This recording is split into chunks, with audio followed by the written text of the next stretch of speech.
Bismillahirrahmanirrahim. Assalamualaikum warahmatullahi wabarakatuh dan selamat sejahtera. So, pada hari ini kita akan sambung perbincangan kita untuk tajuk jadual berkala iaitu unsur kumpulan 17. Ini merupakan sebahagian daripada kandungan kimia KSSM untuk tingkatan 4.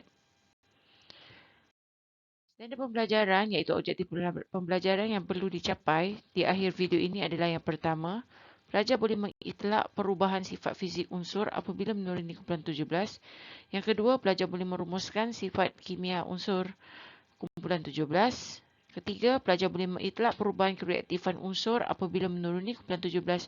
Dan akhir sekali, pelajar boleh menakur sifat fizik dan sifat kimia unsur lain dalam kumpulan 17. Mula-mula sekali kita tengok unsur-unsur kumpulan 17. Kumpulan 17 terdiri daripada fluorin F, klorin Cl, bromin Br, iodin I dan juga astatin At. Kumpulan 17 ini juga dikenali dengan nama lainnya iaitu halogen. Unsur-unsur dalam kumpulan ini wujud dalam molekul 2 atom. Di mana kalau kita tulis dalam bentuk formula kimia, untuk semua tindak balas kimia kita akan tulis, contoh macam fluorin kita akan tulis dia F2. Untuk klorin Cl2, bromin Br2, iodin I2 dan astatin At2. Okey, kita akan tulis dia itu. Dui ni maksudnya 2. Okey. Kerana atom-atom kumpulan unsur kumpulan 17 ni dia membentuk ikatan kovalen sesama dia. Jadi proses ini dia akan menyebabkan atom berkongsi elektron untuk mencapai susunan elektron valens yang oktet.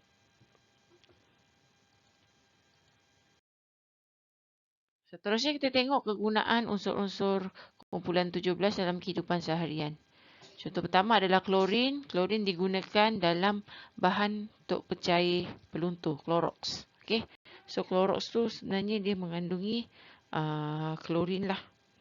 Dia selalu nama dia apa? Sodium hypochlorite. So klorat tu adalah klorin. Okey, seterusnya adalah bromin. So bromin adalah sebahagian daripada bahan dalam pemadam api dan akhir sekali adalah iodin. Iodin digunakan sebagai disinfektan dan ubat luka. Selalunya kita panggil dia dengan nama ubat kuning lah kalau kita luka ke apa, kita akan sapu pada luka tersebut. Okey. Seterusnya kita tengok sifat fizik unsur kumpulan 17. Yang pertama adalah dia tidak boleh mengkonduksi elektrik dan haba. Dan yang kedua, takat lebur dan takat didih dia rendah. Ini adalah sifat yang biasa bagi unsur bukan logam. Sebab unsur-unsur dalam kumpulan 17 ini merupakan unsur-unsur bukan logam. So kalau bukan logam memang dia tak boleh mengkonduksi elektrik dan haba dan dia mempunyai takat lebur dan takat didih yang rendah. Oleh kerana mereka mempunyai perubahan saiz atom, maka keadaannya pada suhu bilik juga akan berubah. Contohnya macam fluorin, dalam suhu bilik keadaannya adalah gas yang berwarna kuning muda. Kalau klorin pula dalam suhu bilik dia merupakan gas yang berwarna kuning kehijauan. Manakala bromin pula dalam keadaan bilik dia merupakan sejenis cecair yang berwarna perang kemerahan. Dan akhir sekali iodin dalam keadaan bilik merupakan sejenis pepejal yang berwarna hitam keunguan. Seterusnya kita tengok perubahan sifat fizik apabila menuruni kumpulan. So yang pertama adalah pada kita tengok apabila menuruni kumpulan ya. So apabila menuruni kumpulan, kita tengok yang pertama berlakunya perubahan saiz. Jadi perubahan saiz ni mendatangkan kesan kepada takat lebur dan takat didih. Di mana takat lebur dan takat didih akan meningkat. Disebabkan apabila saiz molekul bertambah besar, maka daya tarikan antara molekul akan bertambah. Maka untuk mengatasi daya tarikan itu, haba yang lebih banyak diperlukan. So apabila daya tersebut diatasi, barulah sesuatu suatu bahan itu boleh berubah bentuk daripada pepejal menjadi cecair, cecair menjadi gas. Yang kedua adalah daripada segi warna bertambah gelap. Tadi kita tengok mula-mula sekali fluorin tadi warna dia kuning. Kuning kan? Jadi yang bawah sekali iodin warna dia adalah purple. Jadi semakin lama semakin gelap apabila menuruni kumpulan.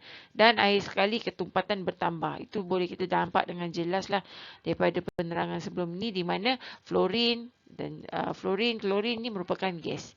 Bromin cecair, iodin pula pepejal. So ketumpatan dia akan bertambah, di mana yang paling kurang tumpat adalah gas dan yang paling tumpat adalah pepejal. Seterusnya kita tengok perubahan sifat kimia apabila menuruni kumpulan. So apabila kita bercakap mengenai sifat kimia, ini kita nak tengok iaitu kereaktifan dia. Iaitu kebolehan dia untuk bertindak balas dengan unsur lain, sama ada dia boleh bertindak balas secara aktif ataupun bertindak balas secara kurang aktif. So untuk kumpulan 17 ini, macam biasa seperti unsur-unsur lain, untuk mencapai susunan elektron valensi oktet, maka dia perlu mengoktetkanlah dia punya elektron valence ni kan. Petala valence kan. So dalam kes ini, kalau kita tengok fluorin ini, so untuk dia mencapai susunan elektron valence, maka dia perlukan lagi satu elektron daripada luar. Okey, satu elektron daripada luar.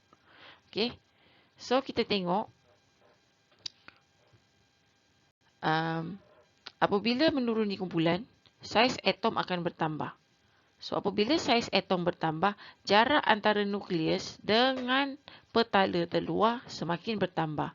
So apabila jarak dia semakin bertambah, daya tarikan nukleus terhadap elektron valens semakin lemah. Okey.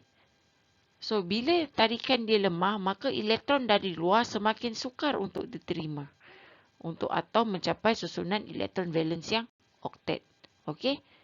So tadi cikgu dah cakap bahawa untuk mencapai susunan elektron valens yang oktet, so nukleus perlu menarik atom daripada luar. Kalau daya tarikannya kuat, maka lebih mudahlah elektron untuk masuk. Tapi kalau daya tarikannya lemah, makin sukarlah untuk dia masuk. Okey. So kalau kita tengokkan fluorin ni jarak dia dekat. Jadi daya tarikan dia kuat. Jadi bila daya tarikan dia kuat, maka senanglah untuk elektron masuk. Kalau nak bandingkan dengan bromin, so bromin dia perlukan juga satu lagi elektron untuk mencapai susunan elektron valens oktet.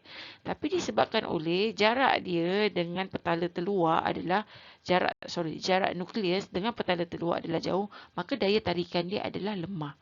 So elektron boleh pindah juga masuk, tapi agak sukar kalau kita bandingkan dengan fluorin. Sebab itu kita katakan bahawa kereaktifan berkurang apabila menuruni kumpulan.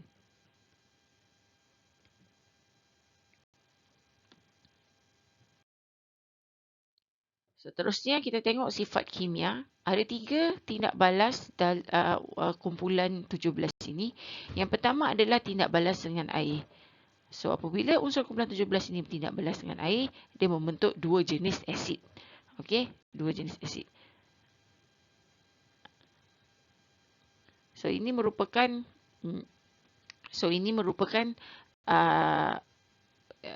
tindak balas antara unsur kumpulan 17 dengan air, iaitu gas klorin dengan air. Caranya adalah kita alirkan saja gas klorin di dalam air. Lepas tu kalau air bromin ni kita titiskan sajalah bromin, dan untuk iodin ni kita larutkanlah iodin di dalam air. Kemudian setelah itu kita uji kesemua larutan yang terhasil ini dengan menggunakan kertas litmus biru. So pemerhatian yang kita boleh peroleh adalah untuk klorin. Klorin larut cepat di dalam air menghasilkan larutan kuning muda. Manakala bromin pula, bromin larut perlahan dalam air menghasilkan larutan berwarna pirang, dan akhir sekali iodin larut sedikit dalam air menghasilkan larutan berwarna pirang. So kat sini kita boleh nampak bahawa apabila menuruni kumpulan, keterlarutan dalam air pun berkurang. Okay. Kemudian larutan semua ini diuji dengan kertas litmus biru. Dia akan berubah menjadi merah kerana dia menghasilkan 2 jenis asid. So untuk persamaan kimia dia pula, okay, kat sini cikgu nak fokus sikit dekat bahagian ni. Okay, so okay, tindak balas dia adalah dengan air. Kalau kita tengok simbol dia gunakan anak panah yang berbalik. Patah balik. Itu maksudnya tindak balas ni berbalik. daripada HCl, dia boleh berubah semula menjadi klorin macam tu lah. Dia boleh bertukar-tukar macam tu. Okay, so dia menghasilkan dua jenis asid. Okay, kalau untuk yang klorin, dia akan menghasilkan asid HCl ni adalah hidroklorik. Manakala HOCl ni adalah asid hipoklorus.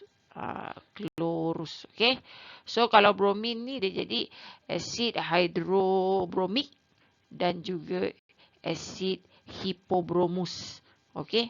Manakala kalau untuk iodin pula adalah asid hidroiodik dan juga asid hypoiodus. Nama dia bergantung kepada halogen yang bertindak balas lah. Okay. Seterusnya kita tengok yang kedua adalah tindak balas antara unsur kumpulan 17 dengan ferrum panas. So, tindak balas ini akan membentuk ferrum 3 halida iaitu pepejal berwarna perang. Halida ni nama umum untuk halogen jadi kalau dia kalau dia adalah klorin, kita panggil dia klorida lah. Klorida. Kalau bromin, bromida. Okey. Kalau iodin, iodida. So, nama umum dia adalah halida. Okey. Jangan kau ingat halida tu nama jiran kau pula. Okey. So, seterusnya kita tengok contoh tindak balas ini. Ya, ini adalah merupakan set eksperimen untuk kita jalankan uji kaji tindak balas unsur kumpulan 17 ni dengan ferrum panas lah. Okey, untuk klorin dan bromin, dia akan gunakan teknik ni lah. Okey. Manakala kalau untuk iodin, dia akan gunakan pemanasan secara langsung iodin lah dalam tabung uji. Sebabnya iodin ni adalah pepejal. Okey. So, dalam tindak balas ni, dia akan panaskan wool besi, baru dia akan alihkan klorin atau bromin lah. Macam dalam kes ni, dia akan panaskan kedua-duanya. Wool besi dan juga iodin. Okey. So, tindak balas ini akan membentuk ferrum 3 halida. Pepejal berwarna perang. So, kita akan tengok daripada segi pematiannya adalah daripada segi warna nyalaan. Okey. So, untuk klorin dia akan terbakar terang. Untuk bromin dia akan berbara terang. Dan untuk iodin dia akan berbara perlahan. Ini menunjukkan kecerahan warna nyalaan ni menunjukkan dia punya kereaktifan. Lagi cerah warna dia, maksudnya dia lagi reaktif. So, kita tahu bahawa apabila menuruni kumpulan tadi, reaktifan berkurang kan. Jadi, dia punya nyalaan pun makin lama makin perlahan. Malah tak ada nyalaan pun. Dia cuma sekadar berbara. Terutamanya untuk bromin dan juga iodin. Okey. So, kita tuliskan persamaan kimianya. Okey. So, untuk persamaan kimia dia. Untuk klorin. So, klorin dulu kan. So, klorin macam biasa kena tulis 2, Cl2. Dia bertindak balas dengan ferrum. Dia akan membentuk ferrum 3. So, dia akan jadi FeCl3. Okey. So, macam biasa kita imbangkan persamaan. Kita imbangkan persamaan ni. Kita buat dia jadi dia nombor genap lah. So, sini adalah 3. Sini adalah 2. Okey, so 3Cl2 bertindak balas dengan 2Fe menghasilkan 2FeCl3. Okey, FeCl3 ni tadi namanya adalah ferrum klorida. Okey, seterusnya untuk tindak balas dengan bromin, kita tukarkan sahaja dia punya unsur kumpulan 17, 3Br2 tambah 2Fe, dia akan menghasilkan 2FeBr3. So, nama dia adalah ferrum bromida. Dan akhir sekali adalah tindak balas dengan iodin. 3I2 bertindak balas dengan 2Fe akan menghasilkan 2FeI3. So, nama dia adalah ferrum iodida. Okey.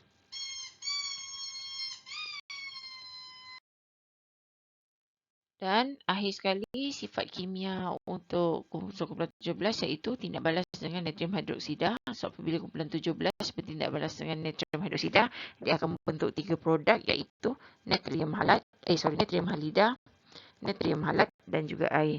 So, macam biasa tadi cikgu dah bagi tahu halida ni nama umum dia. Okey, halida ni nama umum, halat ni nama umum. So halida ni dia akan jadi, kalau klorin dia akan jadi klorida. Kalau halat ni klorin dia akan jadi klorat. Okey. So klorin kalau kita tidak balaskan dengan NaO, jadi dia akan menghasilkan natrium klorida, NaCl, dan natrium halat, NaNOCl, natrium klorat. Okey. Dan akhir sekali dia akan menghasilkan air. Okey. Okey, kalau bromin pula, so bromin kita tindak balaskan dengan NaO, dia akan menghasilkan natrium bromida, natrium bromat, dan akhir sekali air. Okey. Dan akhir sekali iodin pula, kalau kita tindak balaskan dengan NaO, dia akan menghasilkan natrium iodida, natrium iodat, dan akhir sekali akan menghasilkan air. So dengan berakhirnya slide yang terakhir tadi, maka berakhirlah sudah tajuk unsur kumpulan 17. Semoga apa yang cikgu sampaikan hari ini bermanfaat kepada kamu. Jangan lupa subscribe, komen dan like YouTube channel cikgu ya.